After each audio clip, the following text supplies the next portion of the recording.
My name is Napoleon Hill, and tonight I will reveal to you the complete essence of my life's work, Think and Grow Rich, the book that has transformed millions of lives across generations. Not in hundreds of pages, but in the next few minutes.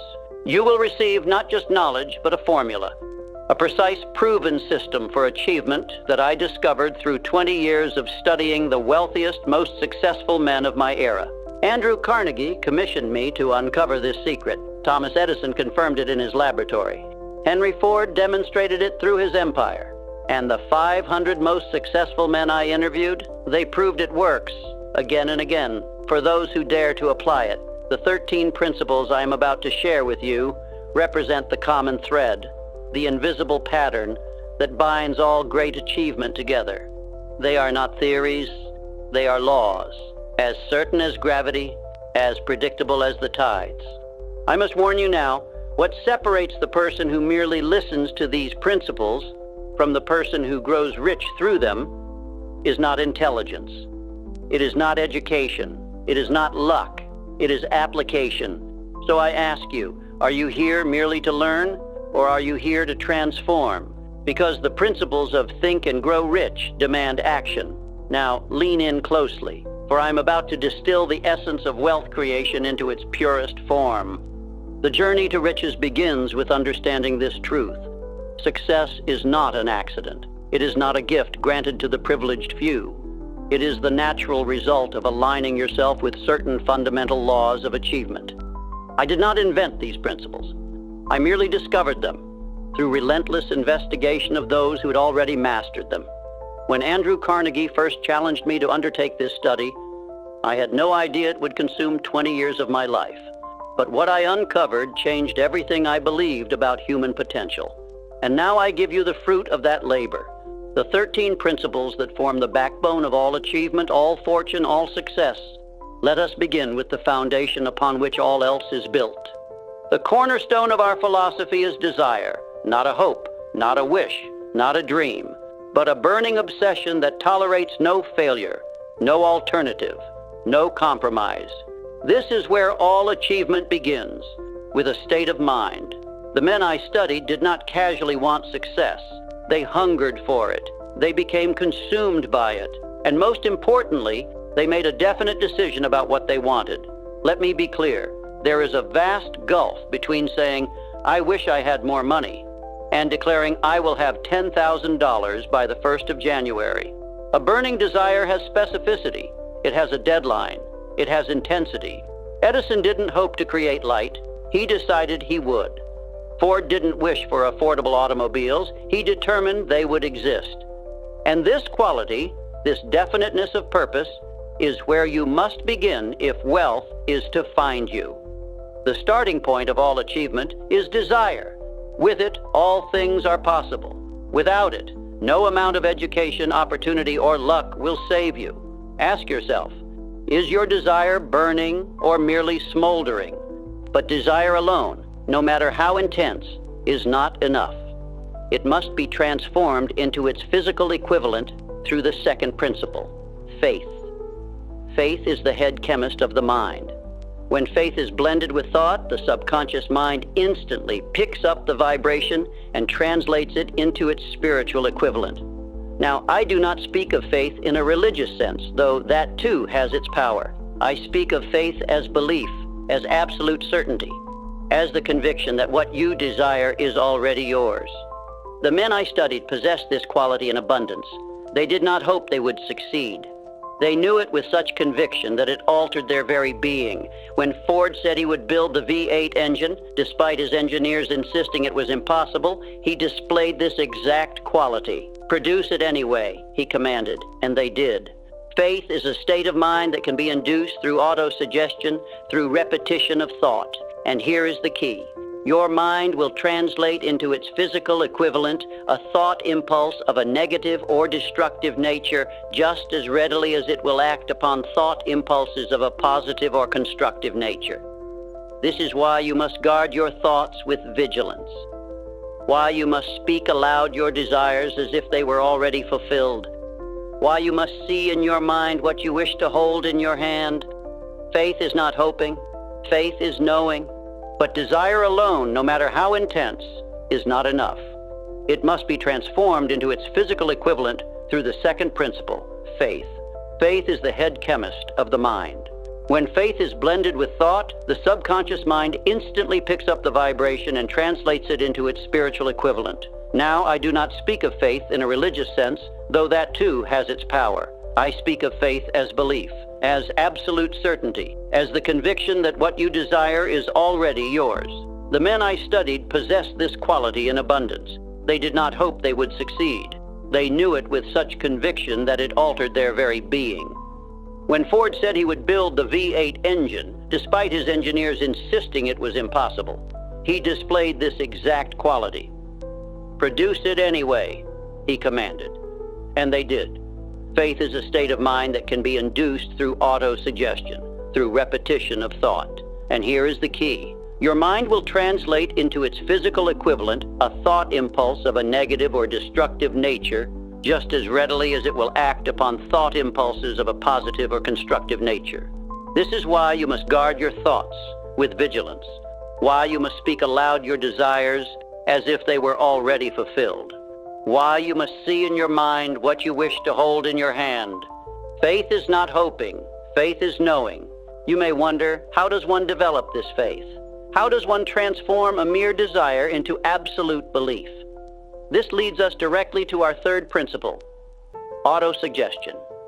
The subconscious mind can only be directed through habit.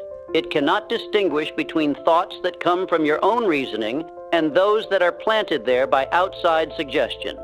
This is the principle of autosuggestion, the medium for influencing the subconscious mind. Through repetition, through the consistent feeding of your desires into the subconscious, you may condition it to work on your behalf. When you repeat your definite chief aim each morning and night, when you see yourself already in possession of what you seek, when you speak as though your goal were already achieved, you are using autosuggestion to plant the seeds of prosperity in fertile soil. This is not philosophy. This is mental science. The thoughts which go through your mind, mixed with emotion, will find expression through your actions. Therefore, if you wish to build riches, you must first build the thought of riches. With desire in your heart, faith in your mind, and autosuggestion at work, you are ready for the fourth principle, specialized knowledge. For all your passion and belief will come to nothing without the practical knowledge to achieve your aims. Knowledge is power only when it is organized into definite plans and directed to a definite end. There are two types of knowledge, general and specialized. General knowledge, no matter how vast, has little use in the accumulation of money. The men I studied were not the most educated. Many had little formal schooling, but they surrounded themselves with those who possessed the specialized knowledge they required. Edison had over 10,000 failures before creating the light bulb. But he knew exactly where to search, what to test, how to proceed. That is specialized knowledge directed toward a specific goal. Remember this, you do not need to know everything. You simply need to know exactly what is required to fulfill your desire and where to find that knowledge when you need it. With specialized knowledge as your tool, you must now employ the workshop of your mind. The fifth principle, imagination. There are two forms of imagination, synthetic and creative. Synthetic imagination arranges old concepts, ideas, or plans into new combinations. Creative imagination connects with infinite intelligence. It is the faculty through which hunches and inspirations come. Every fortune begins in an idea. Every empire starts as a thought. The men I studied were masters of imagination. They could see the invisible and make it visible. They could conceive of something in mind before it existed in reality. Edison imagined light where there was darkness. Ford imagined automobiles where there were only horses. Carnegie imagined steel empires where there was only opportunity. Your imagination is the workshop of your mind. Within it, you can visualize your desires with such clarity that your subconscious mind accepts these pictures as patterns for your future. Use it, feed it, direct it toward your definite purpose. For what the mind can conceive and believe, it can achieve. But imagination without action is merely fantasy. This is why the sixth principle is essential, organized planning. Desire is the starting point. Faith is the state of mind. Autosuggestion is the method. Specialized knowledge is the tool. Imagination is the workshop.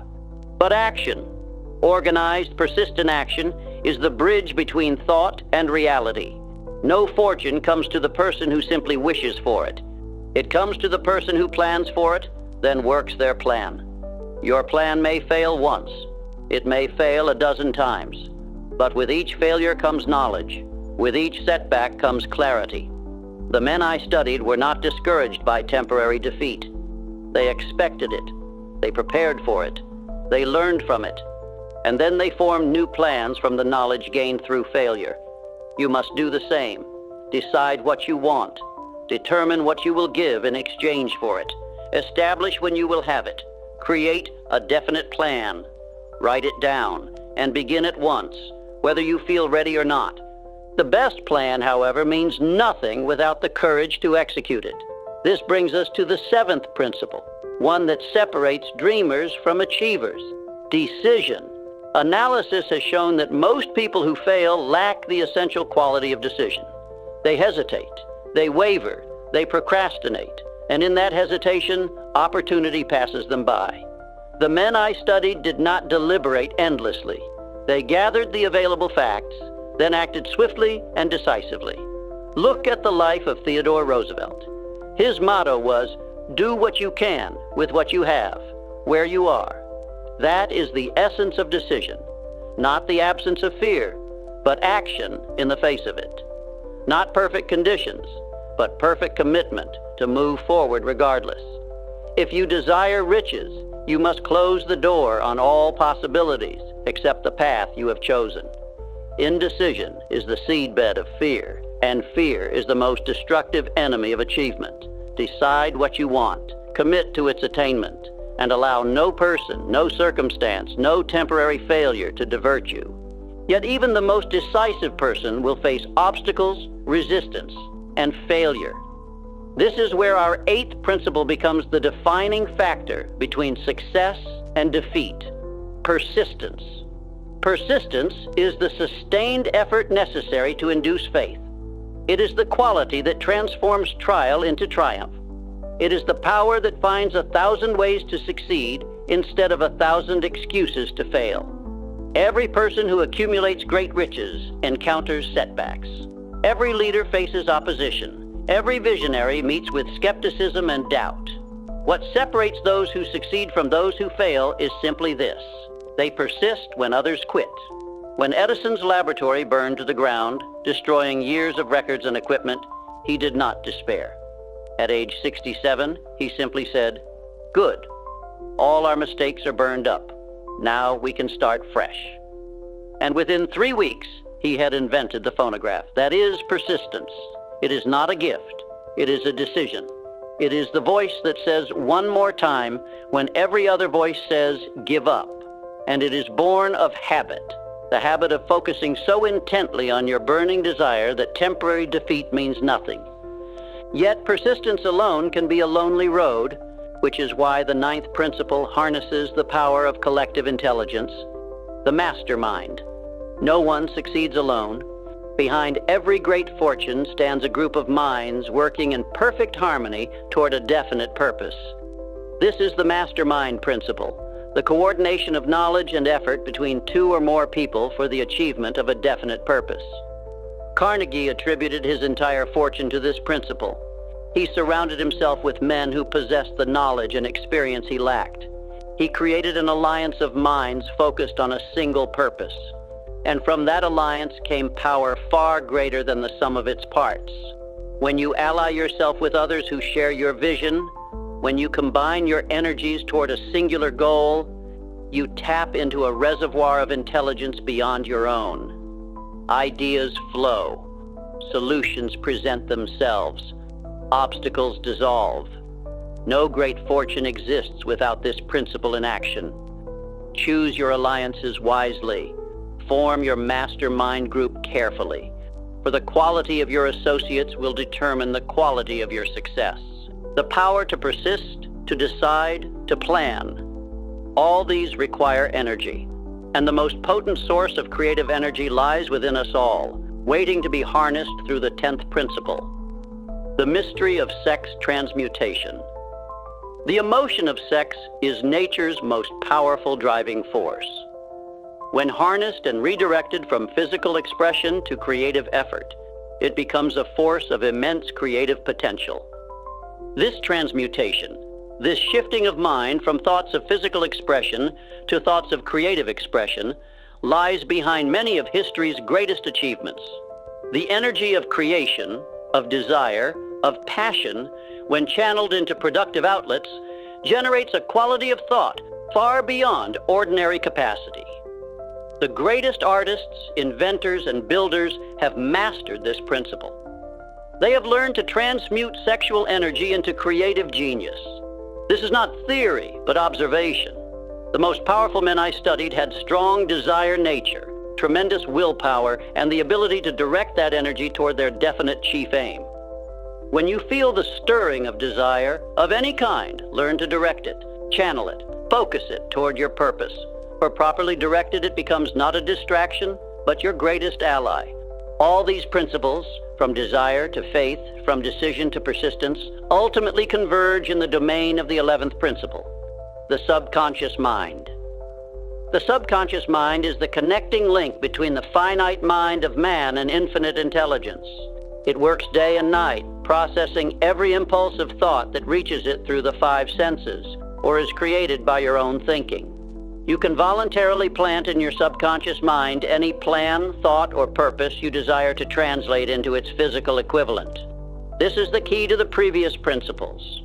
Your burning desire mixed with faith, repeated through autosuggestion, fueled by imagination, all these are methods of communicating with the subconscious. And once the subconscious accepts an idea, it begins to work on its manifestation. It draws to you the people, circumstances, and opportunities needed. It guides your actions in ways your conscious mind cannot comprehend. But, and this is vital, the subconscious mind works only with material we feed to it. If you fill it with fear, doubt, and disbelief, that is what it will manifest. If you fill it with faith, purpose, and belief, that is what will come to pass. Learn to speak to your subconscious, not through worry, but through faith. Not through fear, but through visualized achievement. Not through doubt, but through absolute certainty. The subconscious mind operates through an instrument designed by nature to receive and transmit thought vibrations.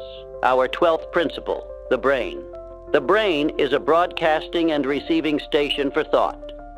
Through the medium of the ether, every human brain is capable of picking up vibrations of thought released by other brains.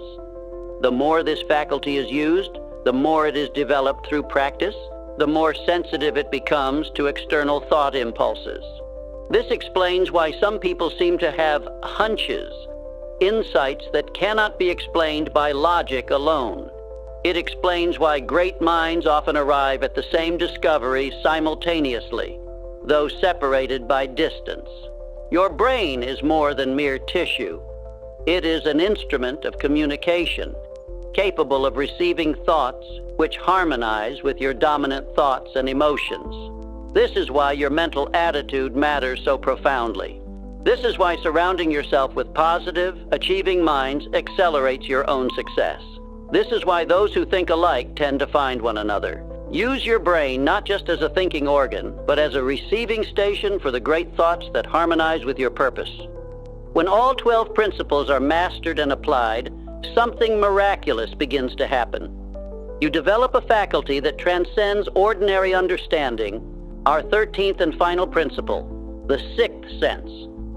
Through the door of the 6th sense comes knowledge that cannot be obtained through the 5 senses. This is the portion of the subconscious mind that has been referred to as the creative imagination, the receiving set through which ideas, plans, and thoughts flash into the mind. The 6th sense is the faculty that observes without physical eyes and hears without physical ears. It cannot be fully described, and it comes only after mastery of the other 12 principles. But once developed, it guides you when logical thinking has reached its limits. It warns you of impending dangers. It alerts you to opportunities others cannot see. Every great leader I studied relied on this faculty. though few would speak of it directly. They knew things they could not logically know. They made decisions based on something beyond ordinary reason. This is not mysticism. It is the highest form of practical intelligence, and it can be yours through persistent application of these principles over time. There you have them, the 13 principles that form the philosophy of Think and Grow Rich, woven together as a seamless system for achievement, not as isolated theories, but as practical tools for transformation that build upon each other. But knowing the principles is not enough. You must put them into motion. And for that, you need a formula. Simple, practical, and precise that brings all these principles into unified action. These are not suggestions, they are instructions, and they must be followed exactly. First, fix in your mind the exact amount of money you desire. Be definite. Second, determine exactly what you intend to give in exchange for the money you desire. Third, establish a definite date when you intend to possess the money you desire. Fourth, create a definite plan for carrying out your desire and begin at once to put this plan into action. Fifth, write out a clear, concise statement of the amount of money you intend to acquire, name the time limit, state what you intend to give in exchange, and describe clearly the plan through which you intend to accumulate it. Sixth, read your written statement aloud, twice daily, once before retiring at night and once after arising in the morning.